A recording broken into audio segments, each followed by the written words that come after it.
सन 1627 में महाराष्ट्र के शिवनेरी किले में शाहजी भोंसले और जीजाबाई के घर में एक तेजस्वी बालक का जन्म हुआ, जिसका नाम रखा गया शिवाजी। उनका जन्म एक ऐसे समय में हुआ जब उनका परिवार और समाज दोनों ही विपत्तियों में घिरे हुए थे।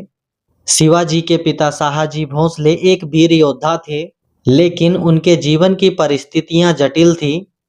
एक ओर वो युद्ध के मैदान में अपने ससुर यादव राव से लोहा ले रहे थे, वहीं दूसरी ओर उनके परिवार में मतभेद बढ़ते जा रहे थे। इन मतभेदों ने जीजाबाई और शाहजी के रिश्ते में दूरी पैदा कर दी। शिवाजी का बचपन संघर्ष और चुनौतियों में भरा था। उनकी मां जीजाबाई उन्हें दुश्मनों से छिपाकर सुरक्षित रखने की कोशिश करती थी।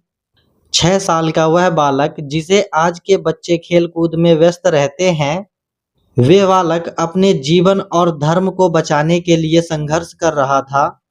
शिवाजी के जीवन में दादाजी कौंडदेव का योगदान अत्यंत महत्वपूर्ण था। उन्होंने न केवल शिवाजी को शस्त्र विद्या और घुड़सवारी में निपुण बनाया, बल्कि उन्हें नेतृत्व और प्रबंधन का भी ज्ञान दिया। सन 1646 में केवल 19 वर्ष की उम्र में शिवाजी ने तोरण किले को अपने अधिकार में ले लिया। वह उनके जीवन की पहली विजय थी, जिसने उनकी वीरता और नेतृत्व क्षमता को साबित किया। शिवाजी का बचपन जंगलों में मावली लोगों के साथ बीता। उन्होंने इन वीर योद्धाओं को संगठित किया और स्वतंत्रता के बीज को अपने हृदय में पनपने दिया। उनकी यह स्वतंत्रता की चाह उनके जीवन का उद्देश्य बन गई।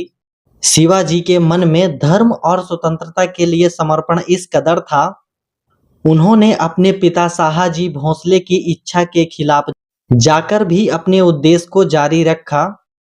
उनके विचार अटल थे और उनका साहस अद्वितीय था।